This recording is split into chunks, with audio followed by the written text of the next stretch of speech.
All right. It's Wednesday afternoon.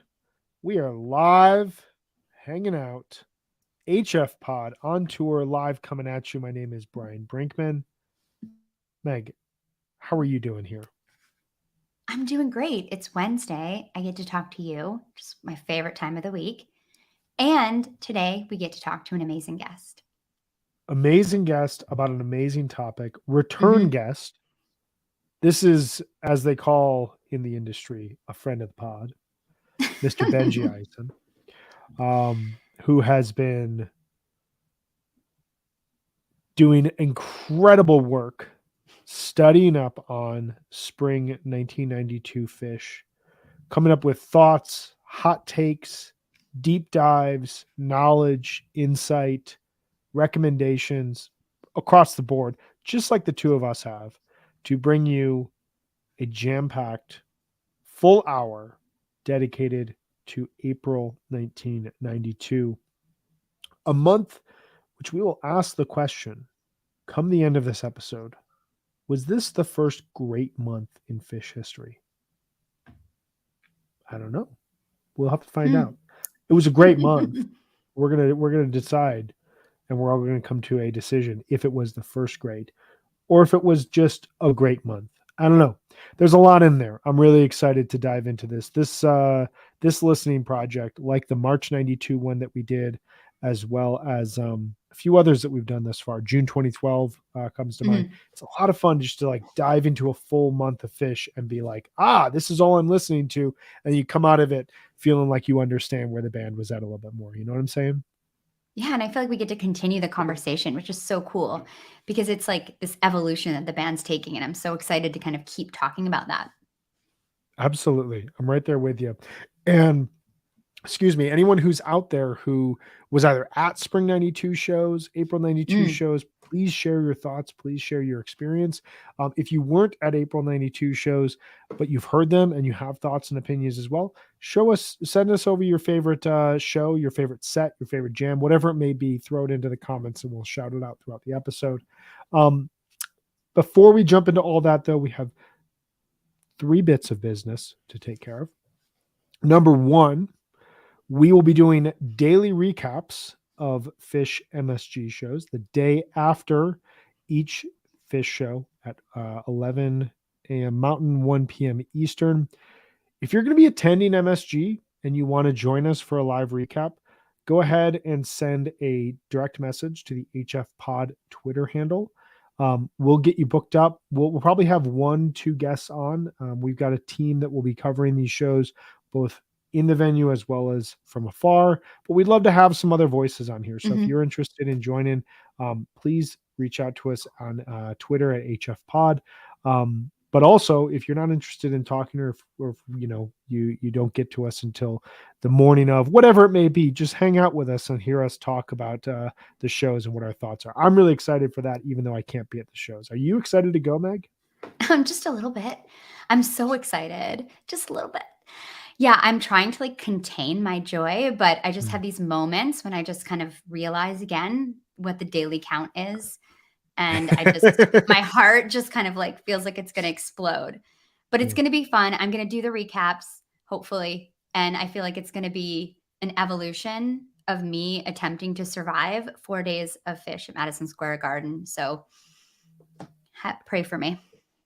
It's a good attempt. It's a good attempt at survival. It'll all be worth it. The memories are gonna be great, and there's gonna be that moment in the shows where you're like, this is the feeling I forgot, even though you never really Yeah, forget it, but you I forget it, can't but you wait. never forget it. Mm-mm. I mean, I haven't seen fish since Atlantic City. So I have really, really forgotten that feeling. I can't wait.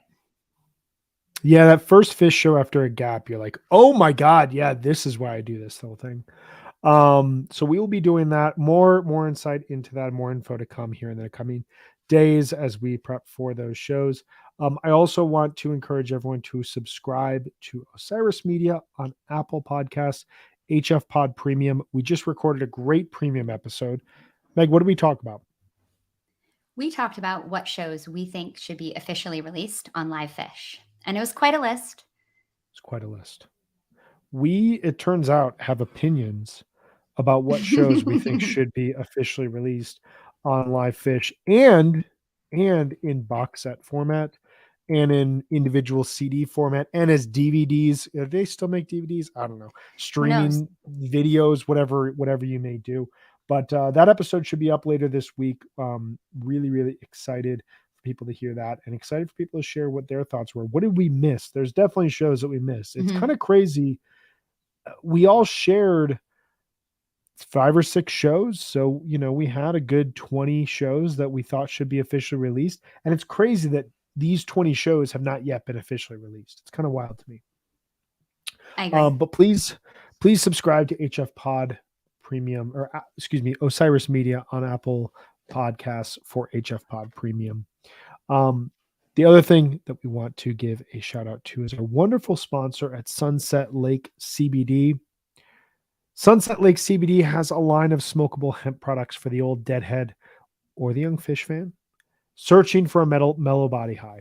Smoking CBD has all the benefits of high THC cannabis without the paranoia or the anxious side effects. With 9 different strains from this year's harvest, there's something for everyone. Hawaiian Haze is awesome for an outdoor show, and Cherry Abacus is best for the end of the night. All the flowers grown, cured, and trimmed by Sunset Lake CBD farmers. Even better, Sunset Lake CBD's farm-to-table approach gets you great pricing on premium CBD flower by shipping it directly from their farm to your door. I've said it before, I'll say it again. I love smoking grass. Smoking CBD really just allows me the opportunity to kind of get that mellow high, to relax, to chill out, but not get any sort of paranoia, not get any sort of anxiety. Creativity starts to percolate up in the best way possible. I love using this sort of stuff. It's an amazing product and an amazing company. Check them out today at sunsetlakecbd.com and use coupon code HFPod for 20% off all products. Sunset Lake CBD, farmer owned, Vermont grown. They even have pet products. My dog Reba totally needs it. Should we bring our guest on? Yes, let's do it. Let's do it. Mr. Benji Eisen. How are you, my dude? Fantastic. How are you? I am doing well. Where are you calling from? You look like you're in some sort of like a hallway in a 60s. Yeah, I'm in like a drama little. or It does feel a little 60s-ish. It's a hotel room though in Beverly Hills, where I'm That's the look. It's got that like yeah, Don Draper flew to California and is still chic, but is a little bit more suntanned. It's great. yeah. Totally. I was gonna have my sunglasses on, and then I realized I looked at the screen. And I was like, oh yeah, I'm inside. But, you look like you're in like a Beatles video. It's great. Yeah, I feel like it. The Avalon. It's called the Avalon. The Avalon. Oh, that's a nice one. How are you doing, man? How am I doing? I'm doing great. Well, first of all, Megan, I loved how Reba, your dog, how it barked right on cue. It was amazing. Yeah. But I mean, other than that, look, we got, as you guys are saying, we have fish in like spitting distance of us. It's so soon. It's so soon, and it always does this where it seems like it's this long, far away target, and then it gets closer and closer. And time, not to be cliche here, but time turns elastic, where it just all of a sudden like it's like slowly, and then the last little stretch just goes by like that, and the next thing you know, we're gonna be at MSG raging. Yes, I'm so excited. Oh my gosh, I don't know if I'm gonna be able to sleep next Tuesday night. I don't know if the band's gonna be able to sleep. I was thinking about like right. They might be, especially Trey. We know how much they love MSG, for multiple reasons, and it's been the moving target. I mean, they were so excited to do it for New Year's Eve. It's like the one they've now done since the height of the pandemic. They've done the tours and they've gone out. They even did Mexico, but MSG is the one that like kept. It was just. And so it's here. It's here. The one that got away. It's happening. The one that got away is now within our sights. It's so funny because someone was talking online about how that's their first MSG next week and they're so excited. Oh, and I thought, I actually feel like I'm just as excited as that person. And I've seen them at MSG countless times, but that's what MSG is. I'm that excited as someone who's going to see them their first time. Yeah, I think I feel that excitement. I might be more excited because of all the history, because I know how many, you know what I mean. Like my first time at MSG, my first time seeing Fish at MSG was a little known show, lesser known, not that well appreciated. It was New Year's Eve, 1995. And but because of that, I mean, I was invited to that show and I couldn't go, and I was so mad about it. It's one of those shows where like I still remember my seats, you know, like I remember where it was, but I was nervous. I was young, and it was like, you know, the big bad city. I took the train in from Pennsylvania, and I think I even took the train back that night, at least to New Jersey, where we go. So like I think I'm more excited now than I was then. Except I was really into the girl that I took with me back then. I remember that. but I was. You still got a week, Benji. You've still got a week. Still got a week. That's right. That's awesome. I'm really excited about this one. Yeah. Yeah.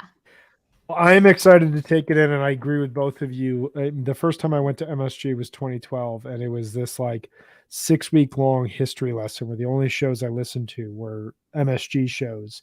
And I was just like, I knew this is the vibe of the venue. And I remember getting in my car and driving across Indiana, Ohio, Pennsylvania, all day long, listening to MSG New Year's Eve shows, pulling into New York, feeling this like just energy just that you get from being in New York City, and then going to the first show, going to a bar where you could see the venue, but like walking in and like the way that the venue name is written out and kind of Art Deco style, and walking in and seeing all these historical sports moments, and then finally walking into the venue and actually seeing the roof overhead and what that ceiling looks like when you're inside. And there's just, it's such a small, confined room that feels expansive and just feels like home for Fish. And it was the best. So I'm jealous of all of you. I wish I could be there, but I will take it in from afar.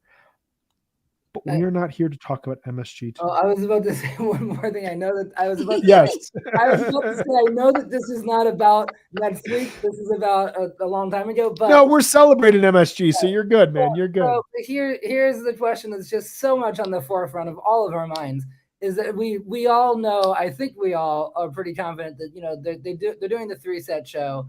They're gonna do a gag, and you know, like they already paid for the gag. So they're gonna, so they might as well do another. They already paid for it. They did not get a refund on it. I don't know how I know this stuff, but I do. But do you think they're gonna pivot it? Because it's one thing to pay for. They pay for like the effects, and they pay for the you know, all that. But the narrative is easy for them to change. You know, so that's my question. Like, it just seems to me like on the one hand they could do a very sci-fi soldier narrative where it's, you know, 10th cube, or count down to 40, 60, whatever, you know, like count down to a different year, or do they leave the time thing out of it entirely and leave New Year's Eve out of it entirely, and do they use it as a curveball, you know, as like what they did after curveball, where they take it they do something new with it, or do they get back in time to New Year's Eve this year? Yeah, I don't know. There's so many different things. Whatever it is, it's probably going to be not something we expect. Yeah, I hope that's the case. Me too. I think if I had put money on it, that idea of like take whatever they were going to do and shift it to New Year's Eve in a way that they did with like, these are the curveball jams and this is Casvo Vox, and there's like a eternal link between that. I could see that more than like, we're just going to do the New Year's Eve gag. Yeah. But at the same time, you know, this is a band that now has had 3 years of kind of challenging New Year's Eves. You know, 2019 Trey gets stuck. That's like the big talking point coming out of that show. 2020, obviously they don't get to play it. 2021, there's all this hype, all this anticipation. They're playing so well. And then a week ahead of time, we can't do it. And they play in this studio. Amazing. We talked about this the day after. It was a great opportunity for the band to give us like a perspective of who they are, especially in kind of emotional challenges. But I think you could probably tell it was a little weird for them to play in front of no one on New Year's Eve. You know, everyone's had that one sad New Year's Eve where you're like, oh man, like I'm all, it's just like them and the crew, and there's nobody to cheer them on. So there's a part of me that kind of thinks like they could just transport that energy to this night and be like, fuck it. It's the middle of April. We're just going to have a New Year's Eve show. Everybody comes in with like their 2022 caps.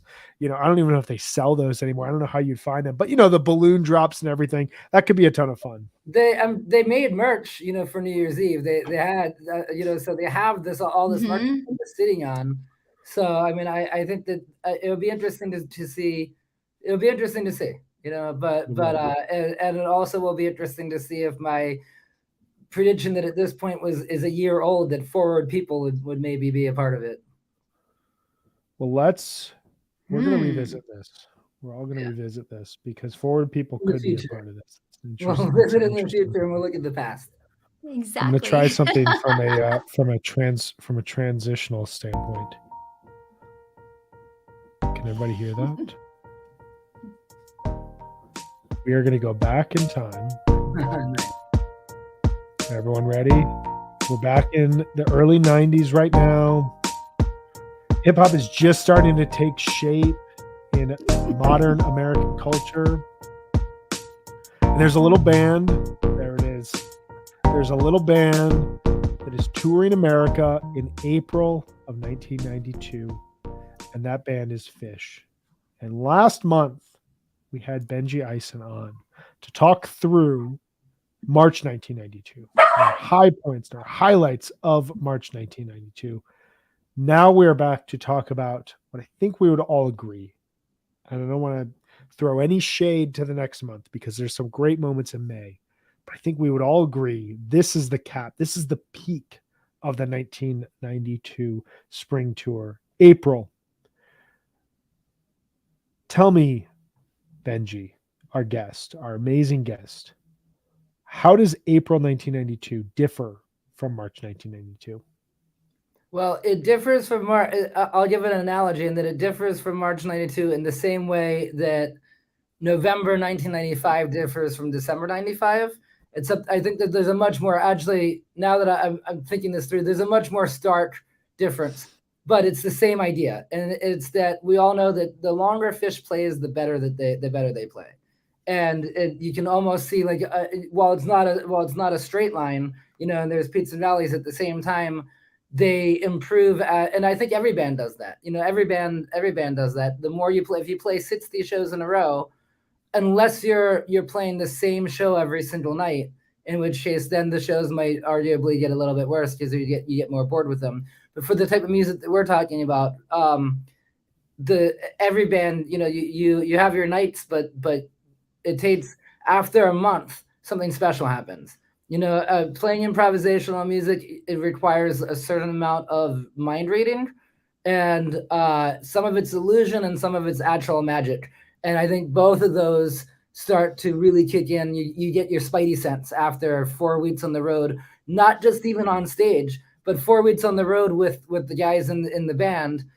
You form this, not just bond, but you have these new inside jokes that you may have started at rest stops or at the hotel. And then when you're Fish, I don't know about any other band really, but when you're Fish, you start to integrate those jokes on stage, and then they become themes. And then that, I think Fish is always at their best when they're trying to crack each other up, and when they're just trying to impress each other on stage. That's usually when, like, it translates to, you have something like Since 2294 where they're, with that Iculus, which I'm pretty sure it was more for their own amusement than it was for the audience's benefit. And yet it's one of my favorite pieces of improvisational Fish. So I think that in April of 92, we're looking at a band that is on the cusp of discovery. They've already discovered some things. They already have some of their signature stuff down. But I feel that in April 92, a lot of it coalesced in a way that didn't, even on the East Coast. It nectars maybe when they started doing, what became Union Federal, and these, Iculus Insanities and things like that.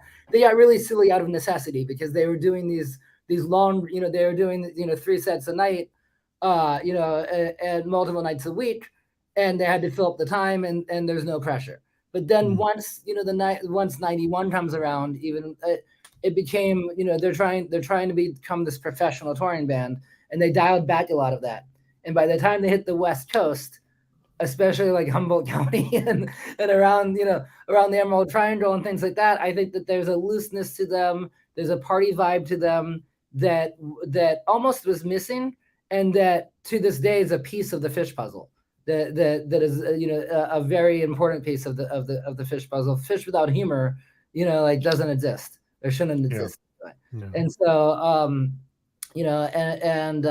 even as they're getting older now and they start playing more straightforward songs, they never abandon their humor. And when they embrace it is some of my favorite. It leads to some great improvisational moments as well as elements that other bands don't have.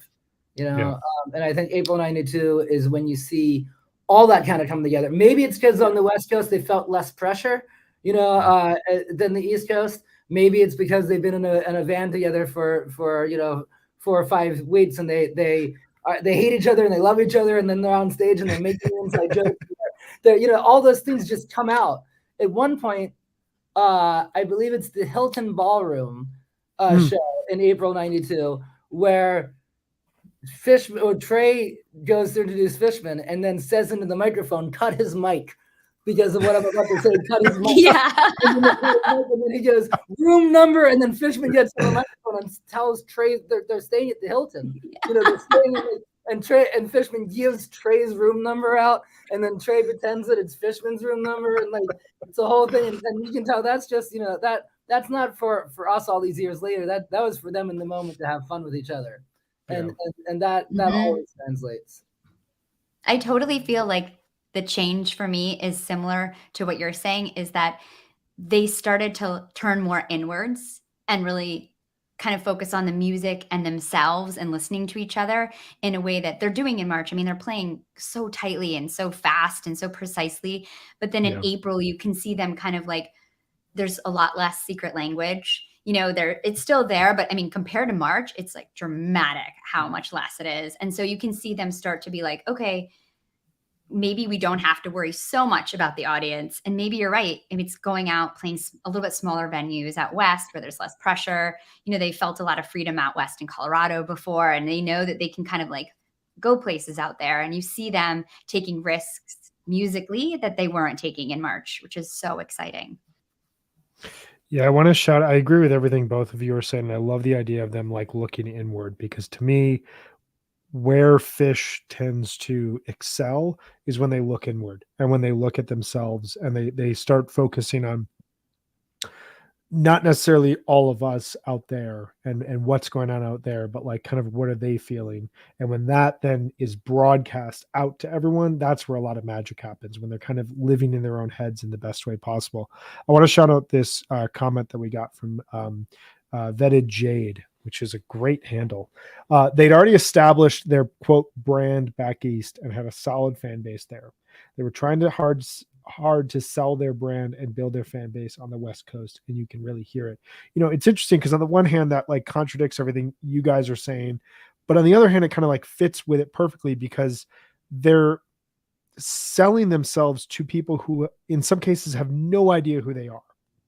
And I'm going to read later when we talk about a very specific show from April '92, an amazing show, a Phish Companion excerpt review from the night. And you get the sense of like, nobody out there really cares or knows them. And so the band kind of doesn't care, but they're also trying to sell themselves to these people for the first time.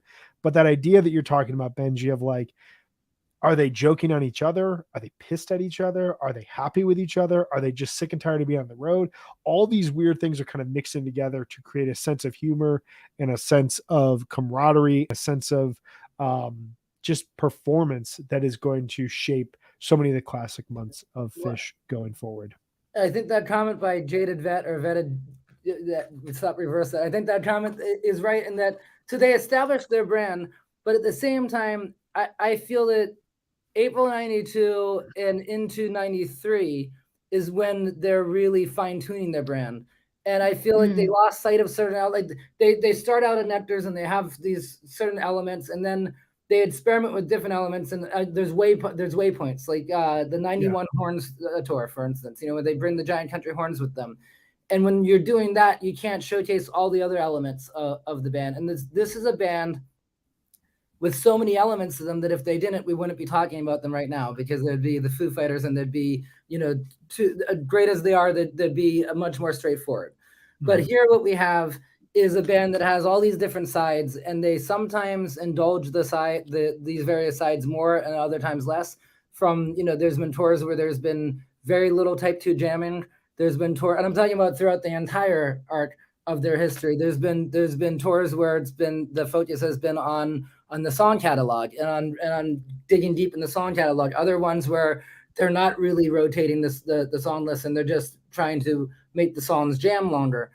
And so in April '92, what you have is a band that, since they are out west and they do need to sell their brand and introduce their brand, I think that they're, whether or not it's intentional or whether or not it was like them thinking about it at the time and conscious of it, I think that they were bringing all of these elements that they had set a few years to really set up. And, the better part of 10 years in terms of really like exploring. And when they get to the West Coast in '92, they suddenly have figured out how to bring them all into a show. And it's not like the first time they've ever done that. There's great shows before now, before April '92, with all these elements. But in April '92, from show to show to show to show, you have all of these elements thrown into the mix. You have Henrietta, all the time. You have both Cold as Ice and Hold Your Head Up. You have a lot of narration, And Megan, I know we both agree that last time we talked about how they were doing so much secret language, and in April they kind of dropped that. But one thing I love about it is that there are a few times when Trey gives the secret language instructions, and one of them is on the West Coast, I believe, somewhere in the north, maybe Oregon. But then they do it again in the Midwest. And when he does it at the end of the month, when Trey explains it, he transparently says, look, this, I'm going to give these instructions. And then he says, I've stopped giving these instructions. I gave them a lot on the East Coast, and all of our fans know it. You might know about this, because I did it once. He said, I haven't done this in a while now, but the last one was out west, and we did it, and I only did it once. And a few nights later, we played some secret language, and like Trey's saying this in the mic to tell the crowd, he goes, a few days later, we played it, and half the audience knew. And the other half of the audience was flabbergasted, going, what's going on? Everybody just fell down, or everybody just like yelled dough, or whatever it was. And so I think Trey, it shows you in the fact that he's talking about that on stage. It shows how they're becoming more and more aware that even on the West Coast, where they are, it's not their home base, and they're just trying to establish themselves. Even there, he's realizing that people are going from show to show. The word is traveling, and he's also aware that half the audience on the other side of that coin is new, and to see these elements of Fish that is so uniquely Fish is such a cool thing. To walk into a venue and have half the audience fall down seemingly randomly, is pretty amazing. You also talk about like the, when they get back to the Midwest and they suddenly realize like, hey, we're going to, re-inform you about this, but many of you probably know what I'm talking about. The interesting thing about this tour, and this is something I love specifically about 92 and 93 spring tours. They both start on the East Coast. They do a full tour of the Northeast. They do a full tour down the East Coast. They go west. Then they loop back, end up in Wisconsin, Chicago, Ohio, and then figure their way back to the Northeast, where they do another loop of the Northeast. So you get these two bookends, if you're a Northeast fan, of, all right, cool, Fish is kicking off their tour. Bye, Fish. See you guys in a couple of months. Fish comes back, and oh my God, this band is on an insane tear right now, and they're going to do 5 or 6 more shows. This month is kind of the crux of that from a geographical standpoint. It begins on April 1st in Lawrence, Kansas, loops out west, returns east, ends up in Madison, Wisconsin. So theoretically, if you're someone in the Midwest, you could have picked up shows on either side of the month. You get the 6th Colorado run the band has ever done. It feels like they're back in familiar territory when they come to Colorado. They do a big tour of Colorado once again. It feels like the first time that they're back in familiar terrain for the first time since the Northeast run. So like for about 3 or 4 weeks, it feels like they've been playing to a lot of new crowds, and now like, oh, it's all our friends in Colorado again.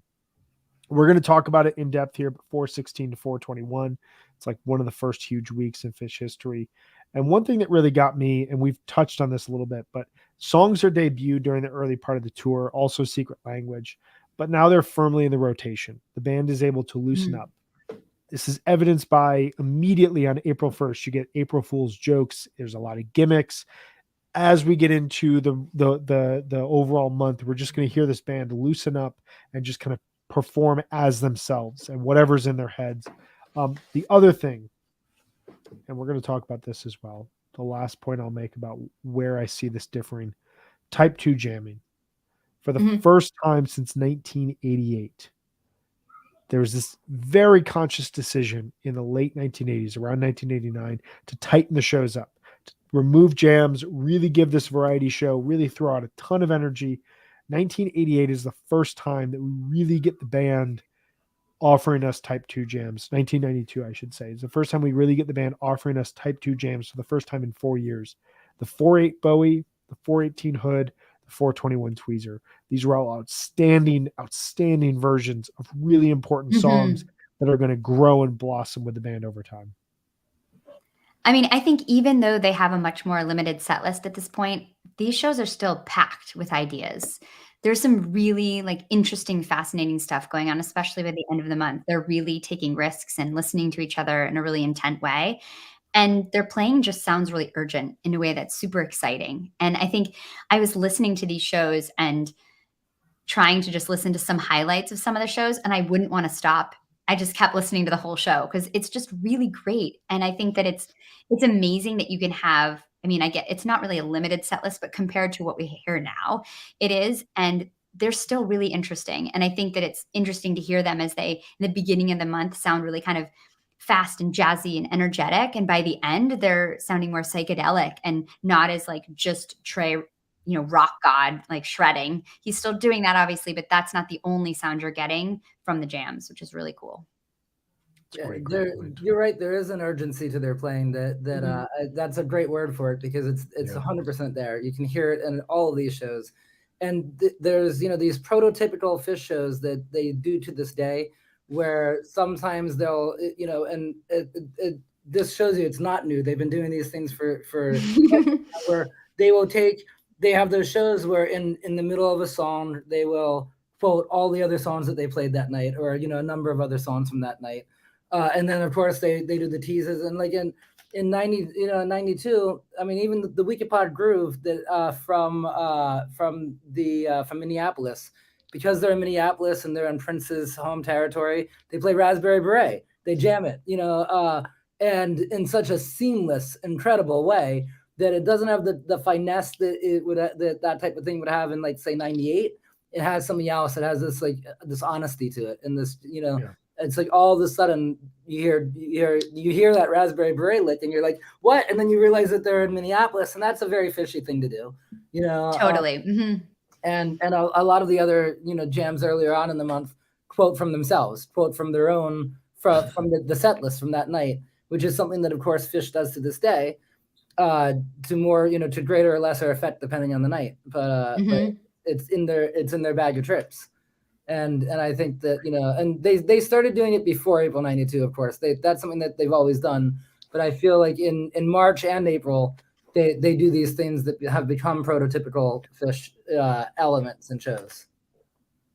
I feel like urgency is a really good word. I also think self-referential, this idea, we've been talking about them being in their own heads, like, and what you're talking about, Benji, like, oh, we're in Minneapolis, we're not going to cover Purple Rain, we're going to play Raspberry Beret within HFPod Groove, give you guys this little snippet.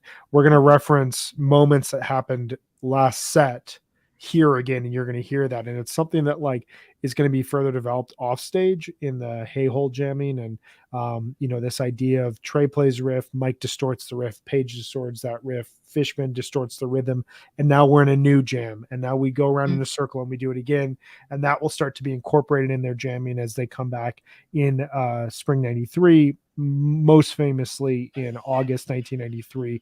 But it's really going to start to showcase this band that is growing because there's self-referential nature to their overall playing, which is great. Big question for you guys. Big open question. Should I put music on for this question? I think I should probably put music. You just nailed the music before, Brian. That was just like a really great moment. Let's see if we can find the right music for this here. We're gonna try this out, okay? And this is gonna be the right music for it, I think.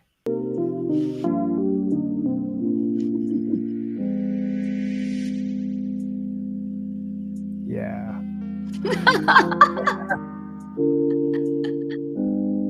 Tell me, Benji, what happened? What happened during the West Coast run of April 1992? What happened? And in which way do you mean that? What happened? What happened? What happens in the West Coast run of 1992? What happens? It's something happens. What do you think happens? Is it a specific thing you're looking for? No, I'm just looking for in general. There's so much. Got it. There's so much. So I think I think it's kind of what we had mentioned already. They're on the road together. They're bonding and they're playing, and I feel that like just the majority of it, the show that I picked out, for instance, which I'll wait to talk about till we talk about them, it is kind of it's very indicative of the whole month of what I love about this month, and it's that it has all of these different elements thrown in. Mm-hmm. And previously, they were separated by time.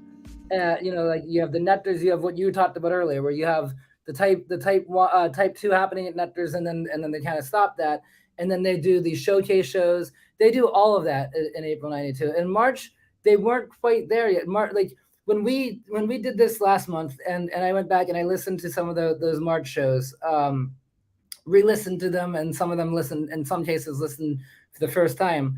The thing is that they're not boring by any chance. There's some amazing shows, but there'd be a time after where I'd be like, I remember I like was listening to 3 of the shows in one day, and then I was like, I want to hear, I want to hear from this past summer now, Yeah. And with April '92, you don't get that at all. It's like you were saying, Megan, before, the idea of, and I had the exact same experience that you had. I want to hear some highlights. And then I see on the set list, now they're going to do Llama. Now they're going to do, even Possum. I'm like, I could skip this. And I don't. And so I listen to it because the playing is just so, and that to me is what a great show is, where you don't skip it. You don't skip it out, and where even the standards are played with a little bit extra verve and are played with just this extra presence. That's what makes a great, not to get sidetracked, but a really good, easily identifiable example about this is everyone talks about festival fish sets, oftentimes missing the mark because the band, for whatever reason.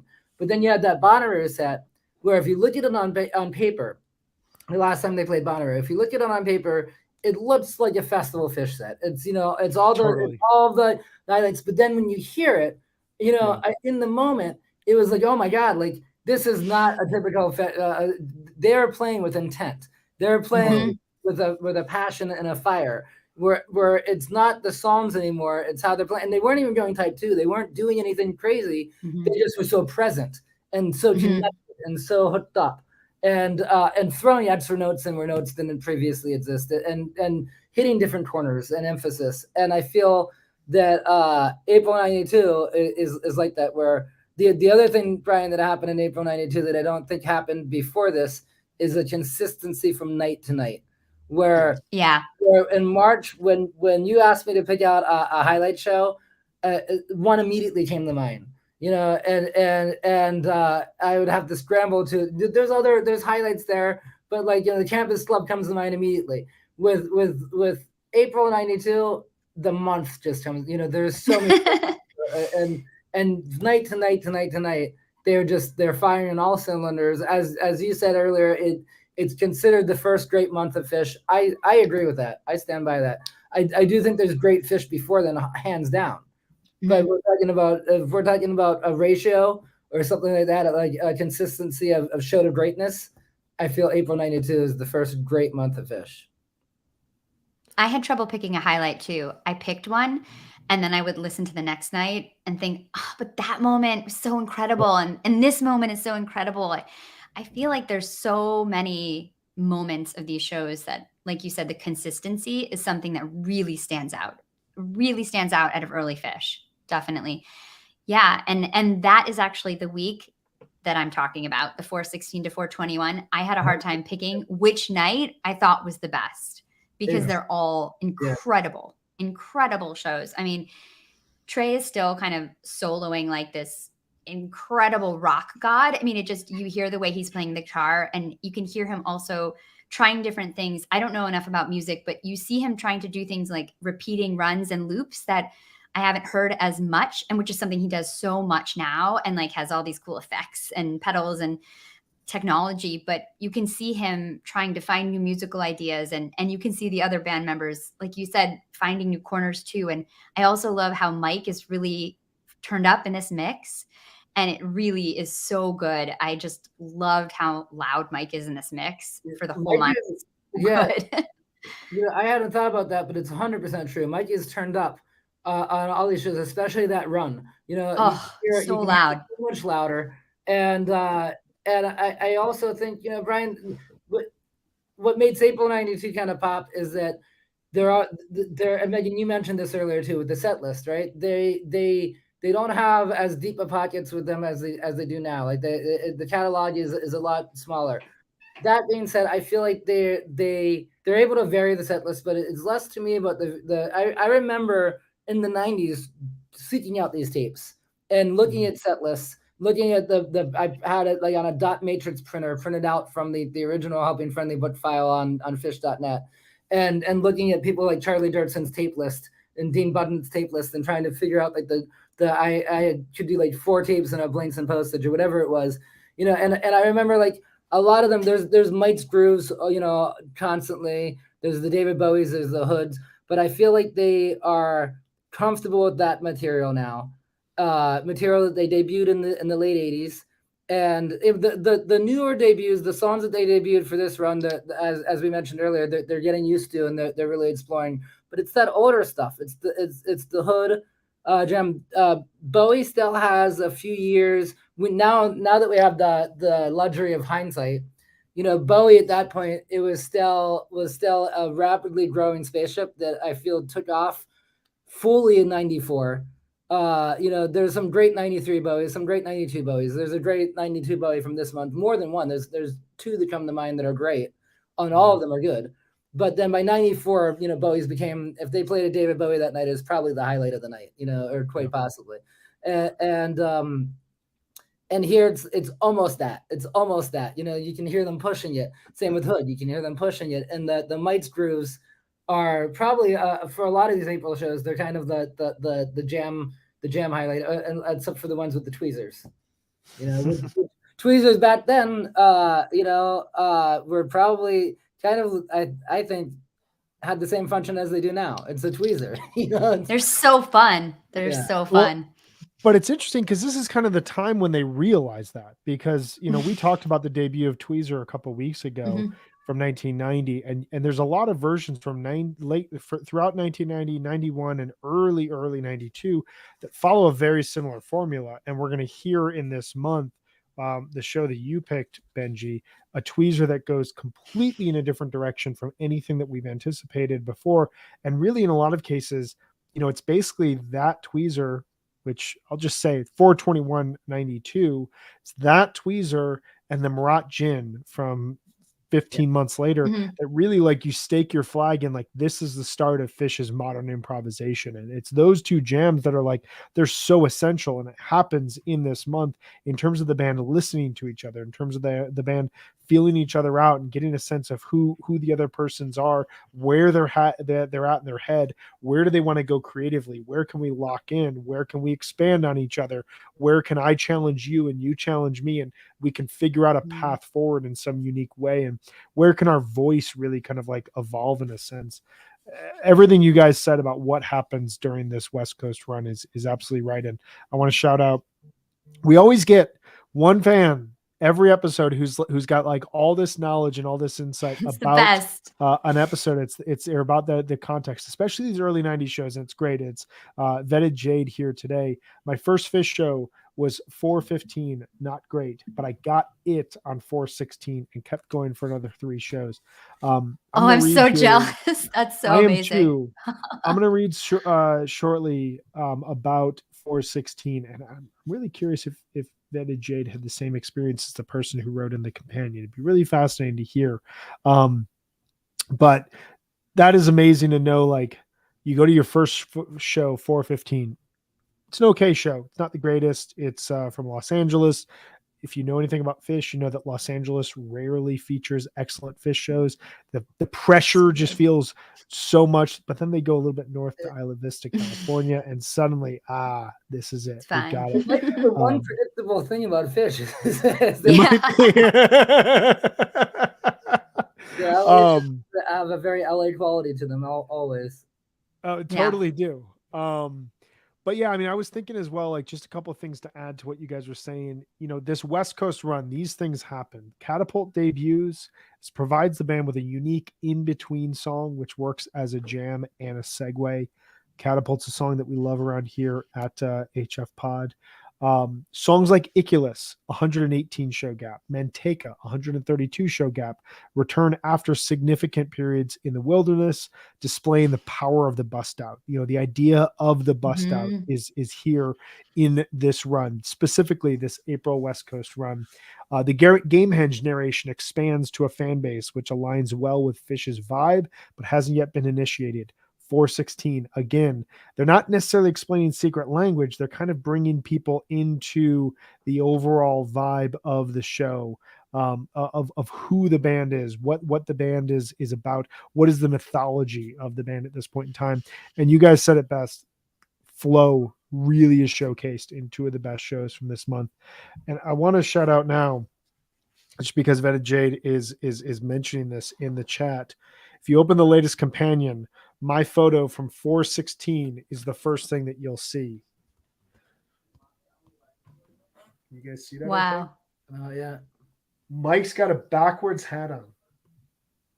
I like that look for him. Yeah, it's a great look. And you can just see how tiny of a venue this is. I'm going to read about it in a little bit. And there's some really cool stuff here. Question for you guys before we get into our highlights. This is kind of the crux of everything. Fish's evolution, you know. There's no way that Trey is sitting around thinking about how great he sounded in April of 92. That's our job. Fish is all evolution. April 1992 is an incredible month to be celebrated. But to me, I think to the 2 of you, I don't think I'm being presumptuous here in the wrong way. I think I'm assuming in the right way here. April 92 represents growth and evolution for the band. Megan, how do you hear April 1992 impacting Fish's evolution going forward? I think what I mentioned earlier about them turning inward and really starting to listen to each other and think about where they can take jams, and realizing that their tightness and their precision is where it needs to be. Like they have kind of mastered that. And now I think they mastered that, and also thinking about the audience they have, that they're building their audience. And I think maybe they start to realize that this is the first time that the audience is going to build a little bit organically. Like they're obviously doing things to build this audience, but I think they can see that it's starting to grow. And I really feel like them tapping into this idea of listening more intently and focusing on what they're doing together on stage is, you know, that's why the band is who they are today. Benji, what are your thoughts? I agree with all that. Yeah, no, I agree with all that 100%. And I think that as it plays into their evolution, I think that a lot of their, you know, we talked about this too already, but a lot of their elements that make it complete, that fill out the Fish puzzle, are all there. That's you know, when we start talking about the individual shows, I'll talk about how that is in 419. That's the bullseye, you know. But they also this month, by looking backwards to look forwards, they really visit Gamehenge a lot, and they hadn't done that for a little while. I feel like they at least not with the frequency that they did out west, and maybe it was introducing the West Coast to some of these elements that made them unique and establishing it. I mean, the West Coast had obviously a very Grateful Dead centric jam band scene, so the West Coast audiences were already they didn't need any instruction for how to approach a 2-set show with improvisational music. They know that, but you show up there in your patchworks and and you're ready for for two sets of psychedelic music. You weren't expecting to be transported to Gamehenge, and they did that a lot, and so yeah. Yeah, that answers your question, but that's a sidebar. No, totally. That's a huge part of them, though, right? That's a huge part of the band. Yeah, I mean, it's the biggest thing I come back to are those two things. It's expanding the mythology, and what that will mean is this sense of like, we're going to go all in on the story that we've written and who we are as a band, and we're going to bring you in on this inner circle. The other thing is what you were saying, Megan.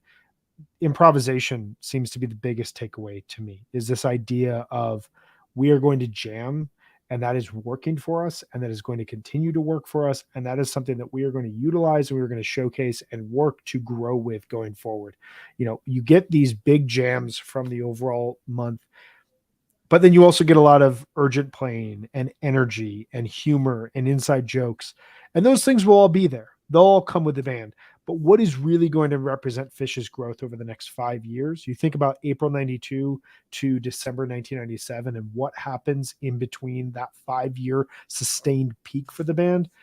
Their jamming is going to grow by leaps and bounds. It's going to touch on acid jazz in 1993. It's going to go out into like just the most bizarre, slightly revolutionary era romanticism, classical music, noise, avant-garde, just expansive 50-minute jams. It's going to get really tight and groove based, and it's going to end up in minimalistic Brian Eno laden funk. It's going to be crazy, and all this stuff in between.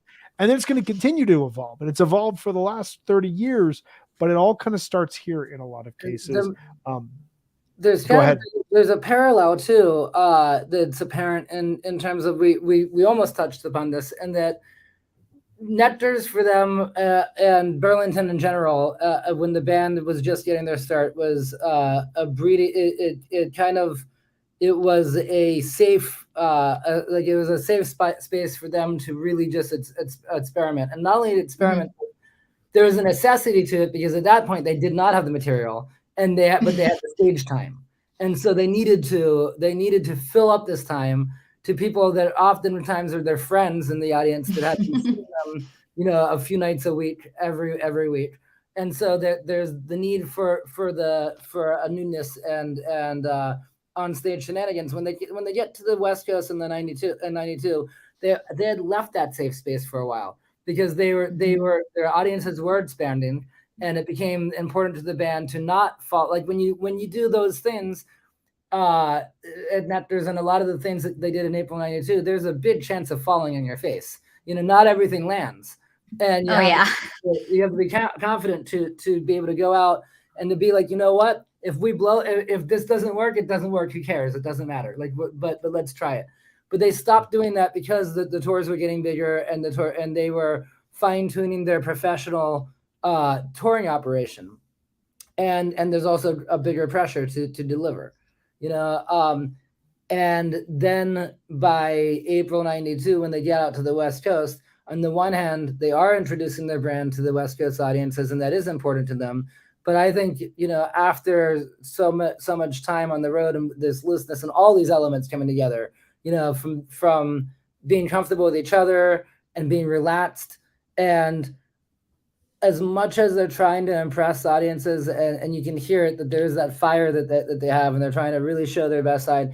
At the same time, there's also the safety that they had back at Nectar's, where these audiences don't know us. We'll take them to Gamehenge. We'll introduce them to Gamehenge. And if they don't want to come with us, then they won't come. But, oh, no, look, that's the bottom of the boat. The bottom of the boat is above us. When Trey does that type of stuff in the narration, you don't know how the audience is going to react. That they could look at you like, what are you talking about? Or they could be along for the journey. And at Nectar's, they took that leap of faith. And out West, they again took that leap of faith. Yeah, there's the freedom of like, we're not going to be here for another year, but then also like, we'll be back here next year. So if you dig us, come see us the next night, because we're not coming back out West for another year. But if you don't dig us, cool. We won't see you again. There's like almost nothing to lose. Yeah. And there's only like new fans to gain. And the next, show ends. They did a bunch of crazy stuff. We get in the truck and we keep driving. We get in the van, we keep driving. But it's so amazing because so few bands have the confidence and the trust and the, I don't know, musical integrity or artistic integrity to actually do that, because there are external pressures to do something different and to, produce or to change. And I'm sure that I know it took a lot for them to maintain their originality. And I think that is one reason why obviously they're still so incredible and so popular and so important musically. But I think that it's definitely seems easy, I think, when you look back, but this takes courage on a level that's just incredible. I mean, they had been playing together at this point for 9 years. That's a long time to be a young band. And I think it's just amazing to think that they're still like, this is who we are. And a lot of people didn't like it, but the people that did kept growing. And I just think that's so incredible and speaks so much about who they are as musicians. It's crazy to me that, so my first show was New Year's Eve, 93. And it's crazy to me, looking back in hindsight, how the band that I saw, the Worcester Centrum, seemed to me like I remember leaving that night feeling like I had been introduced to a world that was a fully developed universe. I knew the Gamehenge mythology, which they didn't really get into that night, but I knew it. Well, they did get into that night. I take that back, but they, even doing things like Split Up in a Mount and songs like that, they seemed fully realized to me. It didn't. When I listen to April '92, I see a band that's on the cusp of that. That's just about to jump off that cliff, and just just a year and a half later, for them to be where they were at the Worcester Centrum, they're playing an arena and they're doing it with confidence, and they that night to me did not seem like a band that was just like I thought I missed out. I thought, oh, this is, and at the end of the night when they're like, we've been doing this for 10 years, well, I was like, oh my God, this has been a 10-year secret, Totally. 92 though, it does seem like they're just reaching, and it's so incredible, the difference between 492 and then 1293. I was thinking the same thing, because on this tour, they play the University of Arizona in the ballroom in the Student Union. I went to University of Arizona. So this is 1992. I went there fall of 95. That fall, I followed Phish up the West Coast, and they headlined at Shoreline. Like, that's just, that growth in 3 years is crazy. I mean, it's insane. And it's, it's all a result of this kind of trust and this, whatever energy is in the van as they're traveling around, and as they have this clear idea of how we want to present ourselves, but still this very loose idea of every night needs to be different, and something needs to happen that's magical in the room that's going to showcase who we are, if from a personal standpoint, and where we're at, and that is what's ultimately going to appeal to fans like us and fans who jumped on board as they moved through America at this point in time. I think it's time to start recommending some shows. We've talked about the vibe, the feel, the impact so much. We all selected 3 shows, and then we have a handful that we want to recommend to you for a variety of reasons. We're going to post all these up here so that you have the visual on it. I typically go last with these things, but I'm going to go first because my show comes first in the month. And I think it's important that we show the evolution of the month. So the show that I am going to recommend for you all is a show that's very near and dear to my heart. It's a show that we featured a jam off of this show in a podcast that I used to host, that used to exist, that maybe with enough love and enough questioning and recommending from listeners out there. Could come back at some point in the future. That was Beyond the Pond. I loved that show. It was the first podcast I ever hosted. We talked about this jam, the 4892 David Bowie from Albuquerque, New Mexico.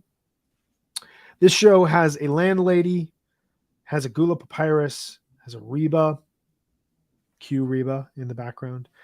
It has an Oki Pa and a Susie, has a man who stepped in yesterday, has a great Chalk Dust Torture, but it has this David Bowie that goes 18 minutes. 18 minutes, which was just kind of unheard of at that point in time.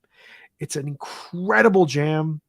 It's a jam that gives us wild experimentation, intricate, nuanced playing between all four band members, and really showcases for the first time what is possible with a song like David Bowie. And this is going to lead to some stunning jamming later in the month of April, but also a song like David Bowie by year's end is going to be a reliable jam vehicle. The version that opens up, or excuse me, by 2 years end, 1993, the version that opens up 12/30/93, it's not super crazy from a jamming standpoint, but there's so much confidence and they're just able to react to each other on a dime. Like someone makes a decision, suddenly we're in a dream on jam. And as you move into 94, this song is going to hold so much power for the band and so much uncertainty. And so for me, what really I take away from April 92, I think that there are better shows, but this is a show I highly, highly recommend because it has such an incredible moment of discovery and change and evolutionary next steps for the band going forward. Megan, you are up with the next show chronologically. What is your selection for April 92? My pick is the 416, the Anaconda Theater.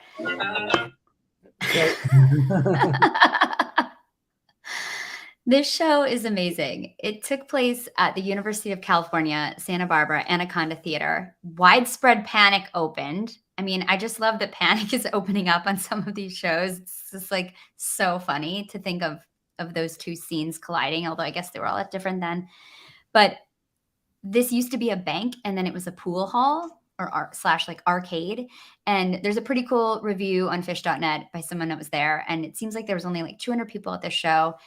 And the level of intensity in playing this show is just super high. They're just playing again with that urgency. It's really hard to match. I mean, they come out of the gate with this Buried Alive into this absolutely just rip roaring possum. It's just, it's incredible. The speed and the, like, it's just intense. The Split Open and Melt. I mean, there's like, in my notes, I wrote, holy shit, shredding from Trey. I just think that kind of sums it up. He's just holy shit, he's shredding. Like, it's just insane. This Forbins is super special. There's like a great narration and just a super different Iculus. I think it's so different from what we're used to hearing Iculus like. So I really love that first set. And then the Mike's Weekapog, the groove is just so good. The Weekapog really gets out there. It's like all four of them are going really hard. It's not just Trey who's soloing. It's like they're all really, really going. And this is one of those times when you can hear Mike in this Weekapog. Just, he sounds amazing. And this llama, I just think this llama is really, really fun too. And then there's this little mini acapella suite, which is super great. I love when they do things like that because that's such a risk. These like little mini acapella suites. And I love it. I think it's a great show. And I think it should be released archivally as well. Agree. I want to read really quickly, and I'm hoping that Vetted Jade is still here, whose picture was in the opening pages of the Fish Companion third volume, which if you don't have, I'm sorry. I think that this was, I don't think it's printed anymore. This is an amazing collection. And it does a really good job of going through every Fish show through, I believe, Mexico 2017 are the last shows. And within, there are these little reviews every so often for important shows. This show, I don't know if you can see it, but this is a top 100 show according to people that put together the Fish Companion. I'm just going to read the first two paragraphs because they set the scene really nicely to what you talked about here. This is from Adam Jurgen. I hope I'm pronouncing that right. Jerrigan. Benji, are you familiar with Adam? I don't know. This is an old head. He was at this show. He was at April 92 Fish shows. How many people do you meet that are at April 92 Fish? On 4/16/92, Fish began a legendary 5-night run. Each of these shows is listed among many people's favorites, and I never saw any other Fish shows that came close to this level of playing or intensity. I felt they were out to prove something, to sell themselves. I showed up in the middle of the afternoon before the show. Instantly, we were hassled by UCSB cops. That's true. Santa Barbara is a very conservative nook of California. It's very strange. Beautiful town. Beautiful, but very, very... Come on, stay out of our business, guys. We weren't actually doing anything but waiting in the lot before the show. The cop caught a glance of our pipe and needed to threaten us for a while.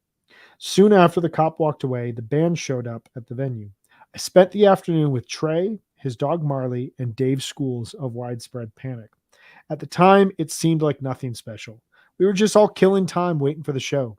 This was back in the days when the band actually hung out with folks before and after the show. During this tour, the only one in the band who didn't hang out with random fans was Paige. What's up, Paige? Everyone just wants to play chess and hang out, man. What's going on? I think that was always the case, right? I think that was always the case, yeah.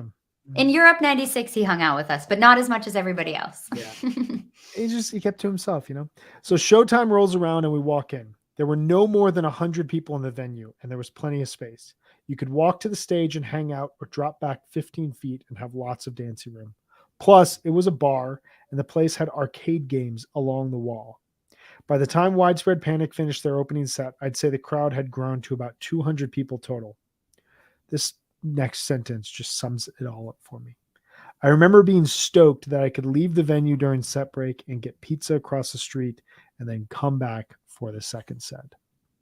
What 4/16/92, and you can leave halfway through and just go and get a slice of pizza and come back. Come on. I'm fascinated by this review. If that's you, Vetted Jade, please let us know if you know the person who is there. There are 200 people at this show. It's insane. There's nobody at these shows. 200 people. That's like the pit. A friend of mine, Robert Levy, who used to own a venue called 12 Galaxies, he went to a bunch of these shows and talks about them to this day with a reverence. You know, the same that we talk about, you know, our like 97 shows or you know, like that, you know. That's it. That's Vetted Jade. It was me. Amazing. Oh, amazing. That's awesome. Thank you for capturing that, Mr. The slice of pizza just adds just the perfect little edge to it. I mean, you perfectly captured that moment. Well, if anyone listening is jealous, let me just say it's Santa Barbara pizza, which is not New York pizza. That's very true. Very true. That Jade said that we were at Shoreline together, Benji. Yeah, there you go. Yes. You guys hung out. That's amazing.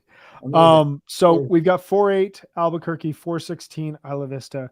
Benji, what is your show that you recommend to everyone? So my show was 4/21, which is Eureka, California. And there's a few things about it before I wish that I knew more about the venue because it's at Redwood Acres Fairgrounds. I looked it up at one point years ago, and it, you know, it just seems to me, and the show has this vibe that the first time I heard the show was, I mean, it was so back in the 90s when I got the cassette. It's always been my favorite show from this month. But when I first got the cassette, I listened to it a lot, and I just had this feeling that, like, and again, as we talked about earlier, you know, I got into Fish New Year's Eve 93, so beginning of 94 is when I'm really going nuts with trying to track down tapes, and 92, you know, 92 was recent. So at first I was doing 93 shows, but then also 92 shows, and the April 92 shows, which everyone had recommended to me. This one felt to me like, because it's in the middle of Eureka, California, Humboldt County, with a Lively Up Yourself, and the only known Lively Up Yourself, it sounded to me speculative, you know, pure speculation. Like everybody was stoned, everyone's high. They're in the middle of the Emerald Triangle. That's what that area is known for. Back then, even, you know, as much as now, but back then almost even more. It had this legendary, you know, because all the weed grows for the pretty much the entire country, you know, we're coming from there. Yeah, when you couldn't grow weed everywhere, right? Exactly right. It all came from the Emerald Triangle, and then spot maybe Ithaca, New York, whatever. But this was the famous spot for it. Yeah. And the band's at a campground there, and the whole show had a very Stony high feel to it, almost like not the first time that they went to Amsterdam, which I think was showed you what I was there. Yeah. Yeah. So that was that. I didn't know those songs were unfinished, but at the time, but we were there. We were feeling those vibes for sure.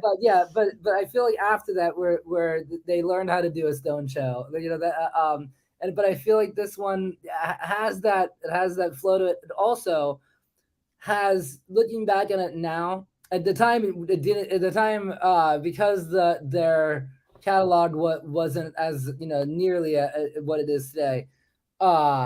It just leaves things open. But back then, it has all the elements that I always hoped for in a show. That now we usually get one of them. And we usually get some. There's an element where you leave a show and the highlight was this Type 2 jam that they did. They just did a 20-minute piece, or you left the show and they did narration, and the narration was the highlight of the show because it was so weird and unique and fun, or whatever it is. And here, or if there's a show where Fishman comes out and does a vacuum cleaner solo, especially if you're just being initiated. This show had all of that. It has, let's see, it has a Forbin's Mockingbird narration, and a silly one at that, which not all of the ones early on were always silly. Some of them were just more utilitarian, where they were just explaining. Here's this, now we're in game engine. There's this Coronel Forbin, and he's gonna get the helping friendly book, But this one, Trey, we're at the bottom of the boat. The boat's above us. It's almost reminiscent of the one from the New Year's Run '93. A little bit later, it's just very cool like that. And then it goes into tweezer. And as Brian mentioned earlier, it's a Type 2 tweezer that is unlike anything that ever came before, and it rages. It just that tweezer's crazy. Rages, yeah, it's crazy. And then what do? They pull down with a Tila, and then they go into Mike's groove. And the Mike's groove is equally, it is a lot of that urgent Trey playing, and a lot of fireworks coming from Trey. There's also a looseness, a silliness to it. At that point in the show, the band, I'm trying to look up this guy's name, Hall of Famer Carl Yatsmowski. Yastrzemski. Carl Yastrzemski. Yeah, but so apparently he wrote all these songs, because Mike introduced them all throughout the entire show as this one, is written by Carl. And so there's that. And then this is also something that's so interesting and unique to this show alone. And that's that, we know that they do the Hold Your Head Up to introduce Fishman, and Cold as Ice sometimes as the alternate. And here they did both of them back to back. They did Cold as Ice as Bookmarks Around Catapult, which, as we mentioned earlier, was a brand new song.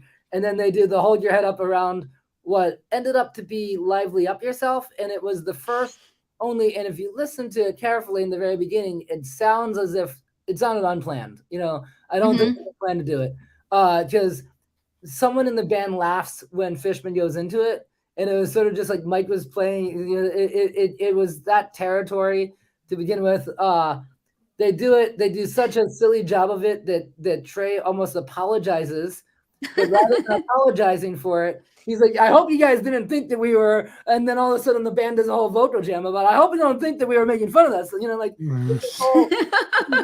Like they're making fun of themselves, and at the same time apologizing for how they just treated Bob Marley.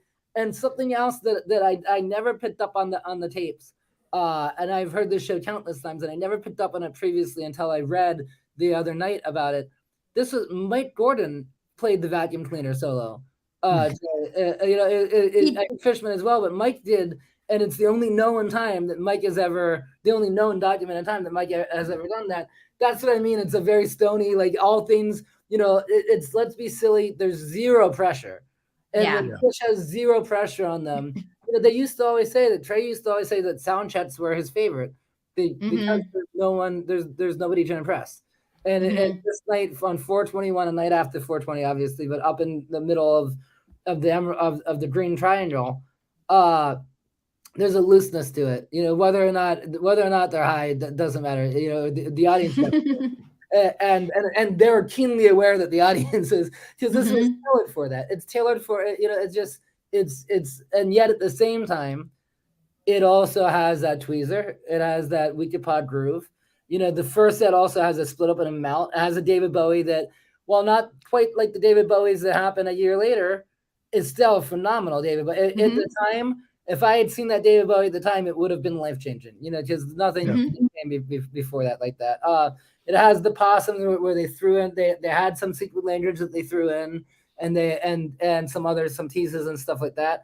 And then Cavern was a segue of It's Ice, NICU. It's Ice, Eliza, and Eliza. Incredible. Yeah.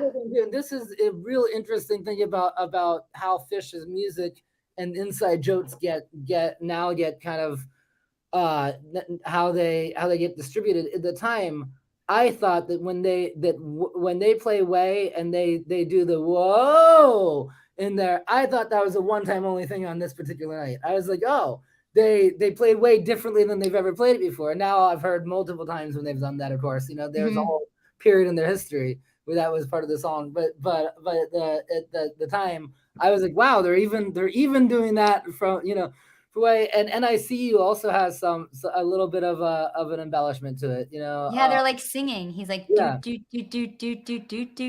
I love that. It sounds so cool. It's slower too, right? I thought NICU on this tour, I don't know if it's like the whole time, but it's really good. I've always loved that song. I feel like it's underappreciated, but I think that they're like slower.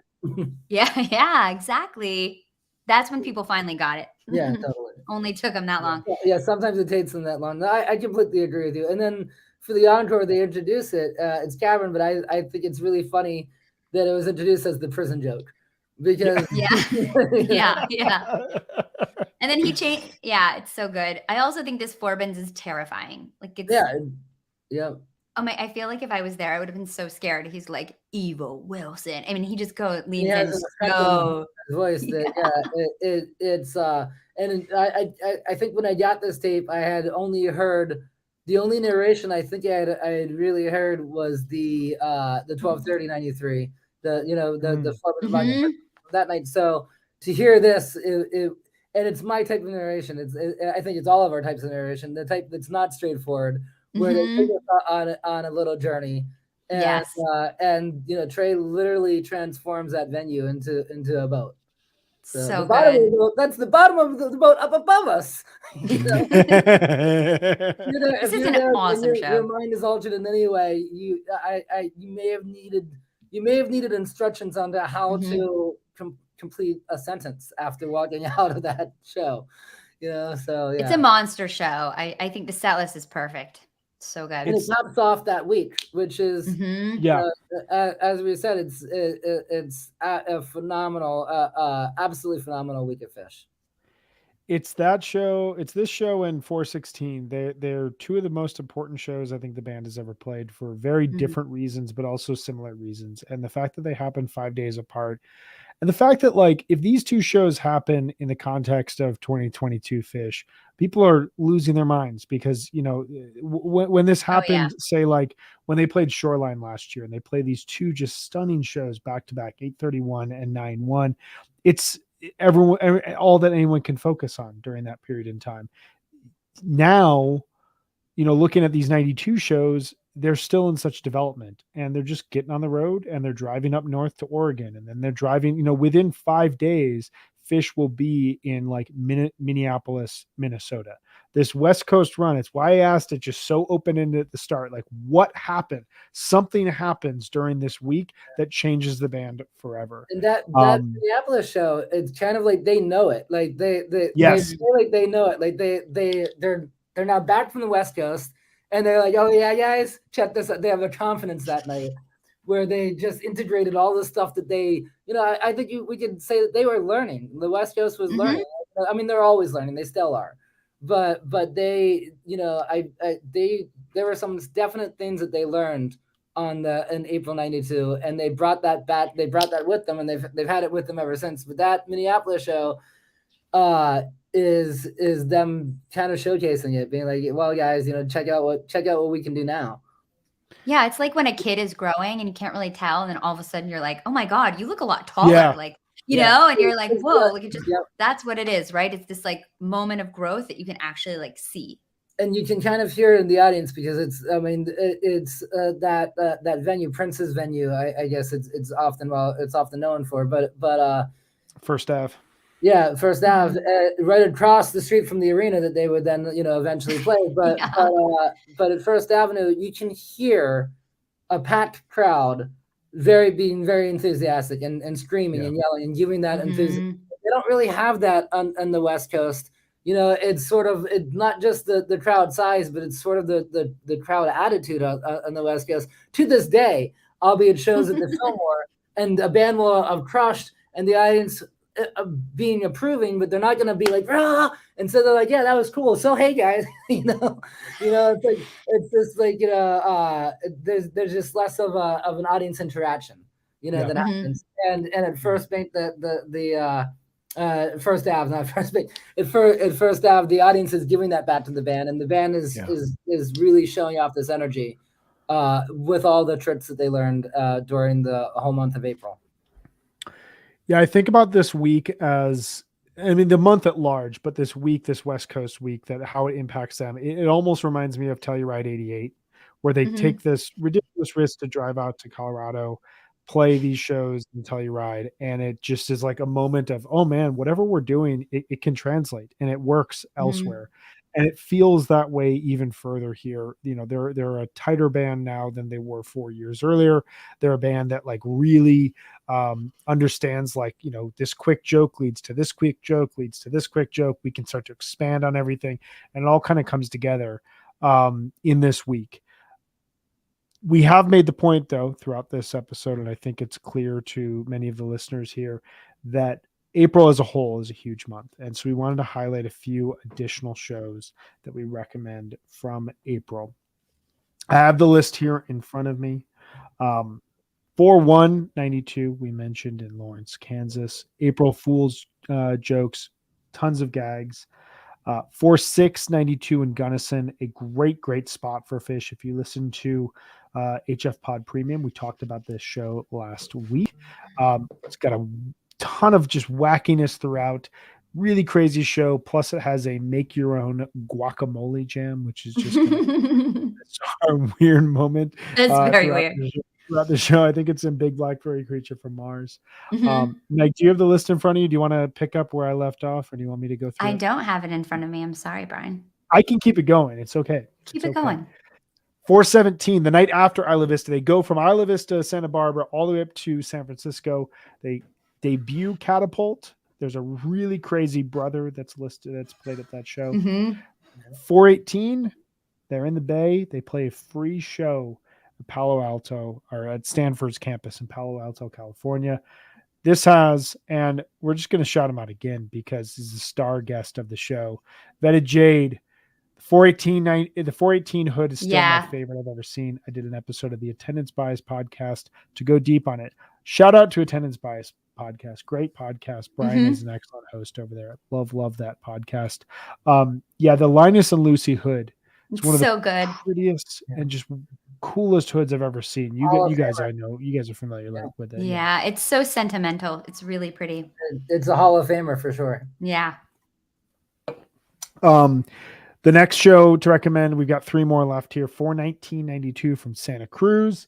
Fish shaves his entire body at this show, and they shout out Amy Skelton throughout the show. It's really just funny and absurd, and throws you back to like old school Fish. And that venue also is a very cool venue. It's like it's close to the beach, and it has this definite surfer vibe, but also kind of a pizza shop vibe to it, because there's because of the way that it's attached in the front, and the venue itself, it's a very small and intimate venue. That's cool. So cool. That Mike's Groove is amazing. The peaks are just like out of this world.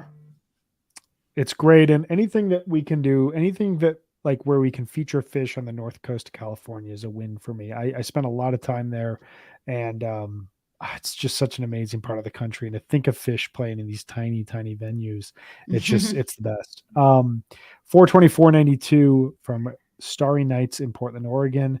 This has a Wizard of Oz infused mockingbird, which is just wild. And 430.92 to cap off the month in Madison, Wisconsin. Aquarium Rescue Unit opened the show, and Colonel Bruce Hampton comes up on trombone during Tweezer. Just awesome. Amazing month of Fish. So blessed to have talked about this month with you all. I mean, just incredible. And just to add to it, Vetted Jade said, the most intense show I've ever seen, 419.92 from Santa Cruz. I bet. Used to be a bowling alley. It fits 750 people. Yeah. Wow. So our recommendations: 4:1, 4:6, 4:17, 4:18, 4:19, 4:24, and 4:30, in addition to our 4:8, 4:16, and 4:21 recommendations. What do we gather from this? Listen to April 92. Yeah. There's amazing stuff here. You pretty much do a roulette wheel with different dates from April 90. And you can't go wrong. You're not going to go wrong. You're going to be happy. You can't go wrong. One last question for you all before we depart. We've done almost 90 minutes on April 92, although we did about 15 minutes on MSG. So, I'm going to take some more time. Fair. I'll always talk about MSG. Always talk about MSG. I'm going to pose this to the group, and I want to have each of you answer. Is April 92 the first great month in fish history?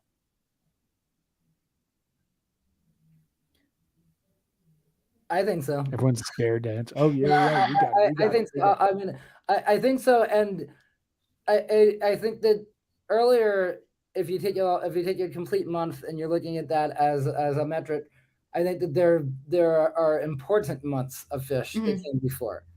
And there are important waypoints that fish had achieved and that fish hit upon, and important parts of fish history.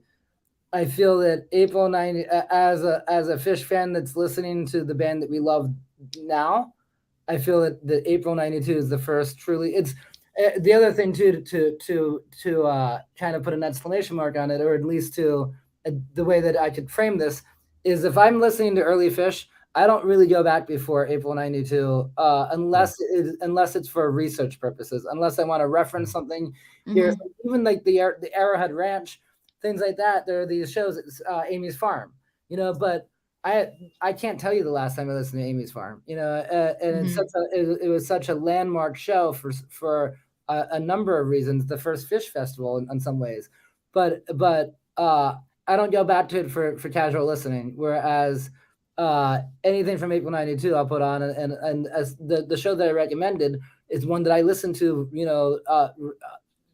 on some type of rotation. I listen to it more than once a year, and there's some other shows from there that week that we're talking about specifically, I definitely listen to. And if you were to say, hey, let's put on a show from 89, or not 80, like the thing about those early shows like Ian McLean's Farm, they're fun in some ways because they're so relaxed and you get to see what fish is like playing a keg party.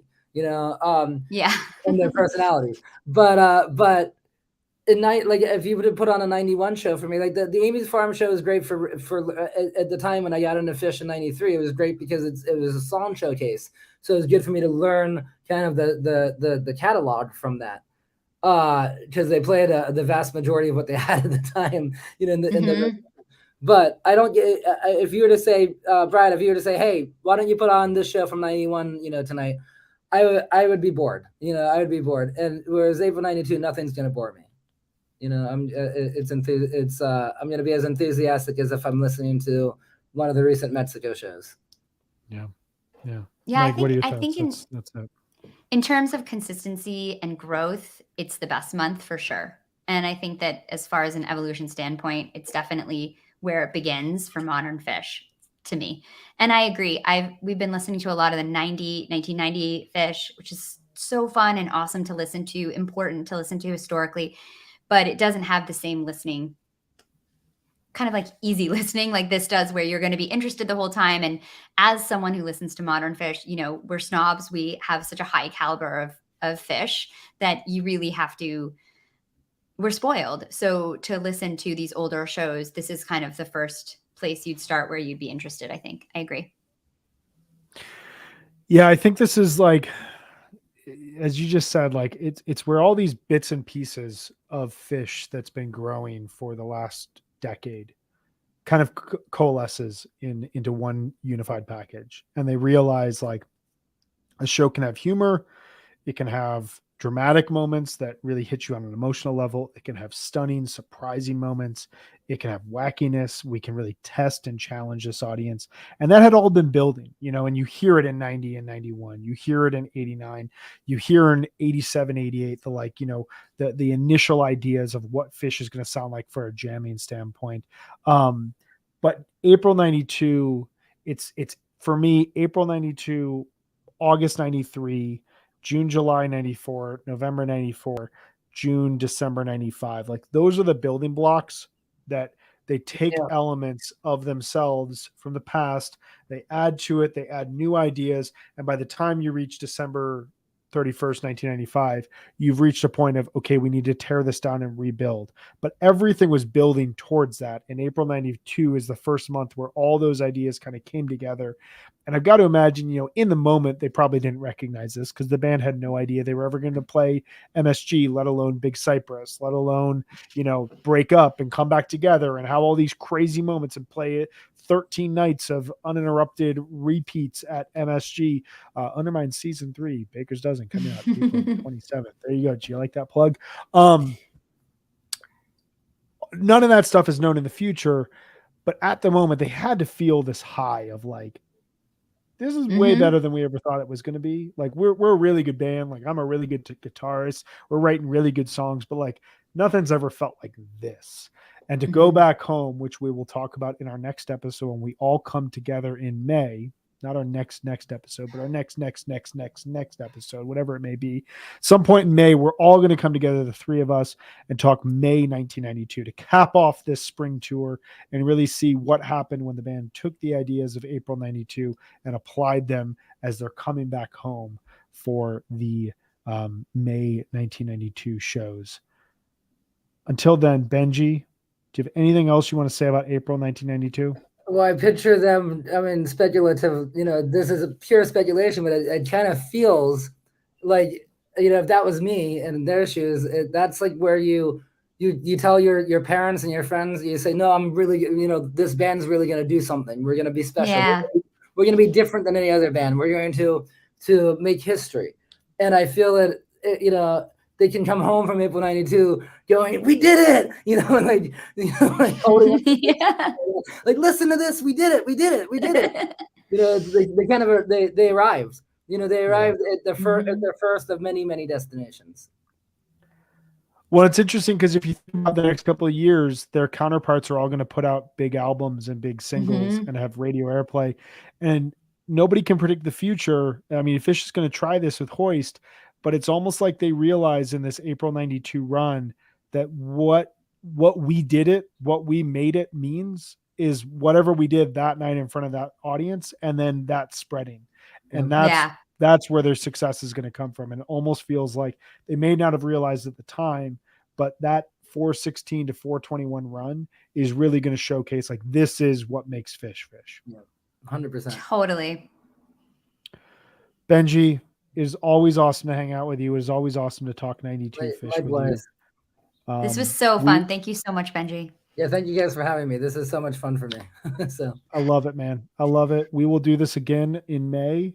So everyone, awesome. Well, I don't know the exact date, but we'll be back in May to do this again. And Benji, you and I will be on the phone a lot over the next couple of weeks as we put together Undermine season 3.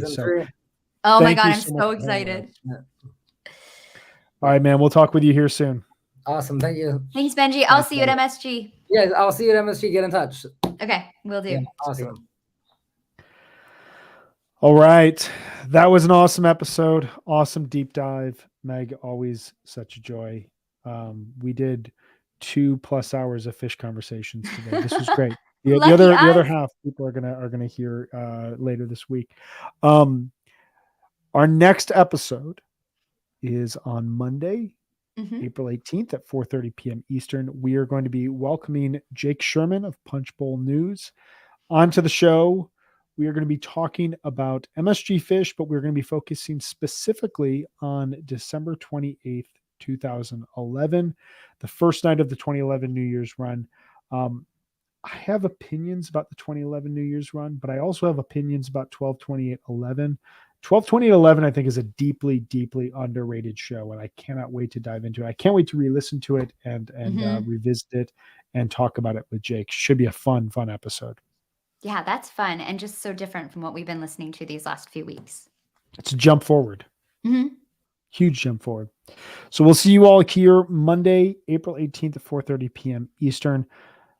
Before then, though, Meg, can you tell us one more time about our friends at Sunset Lake CBD? I'd love to. Sunset Lake CBD is a majority employee-owned hemp farm. They're located just outside Burlington, Vermont. For years, Sunset Lake was a dairy farm. They produced milk for Ben and Jerry's ice cream. But in 2019, they diversified and started growing hemp for CBD. And they're an amazing company because they really embrace Vermont's tradition for land stewardship. They use sustainable, regenerative farming techniques. They build and protect healthy soils. They're 100% pesticide-free. They use minimal tillage, implement cover crops, and crop rotations. They also serve as a research farm for the University of Vermont's agronomists to study hemp and inform best industry practices. And now I know this word, agronomists, and I can say it. So thanks, Sunset Lake. I also have become a huge fan. I take their gummies all the time. It's a really nice way to relax at the end of the day, just to kind of like relax, turn off, but you can still function. So it's okay if you like forgot to do the dishes or you forgot to have a conversation with someone about something important. It's okay. You're not going to be like totally spaced out. You're just going to be relaxed. I also started using their salve as well, which I really like. I also, Brian, like you, I get a lot of headaches and I have a lot of shoulder stress. So that's been really helpful. I also get some lower back stuff. So I'm trying to get ready for MSG. So I've been really kind of trying to relax, put some of that on, and then put on a heating pad. Highly recommend. Really nice combo. Yeah. So I would really recommend that everybody checks them out today. SunsetLakeCBD.com. Use the coupon code HFPod. You get 20% off your whole entire order, all your products. So it's a pretty good deal. Sunset Lake CBD, farmer owned, Vermont grown. And with that, we close out another episode of HFPod on tour. Meg, always a pleasure. So much fun to hang. I will see you. We'll talk, we'll hang, we'll be talking about fish, and we will see you all on Monday to talk 12/28/2011 with Jake Sherman. Till then, thanks everyone for hanging. Vetted Jade, please get in touch with the awesome. HFPod Twitter handle. We'd love to have you on to talk 92 fish and talk any fish in general. I just got to throw this one last comment on before we go. Looking forward to celebrating 30 years with fish next week at MSG. 4/19/92, 750 people. 4/20/22, 20,000 people. Unbelievable stuff. Oh my God. I'll see you there. Yes, that's awesome. Unreal. Thank you everyone for hanging with us. We will see you here next week. Thanks everyone. Thanks, Brian. Thank you.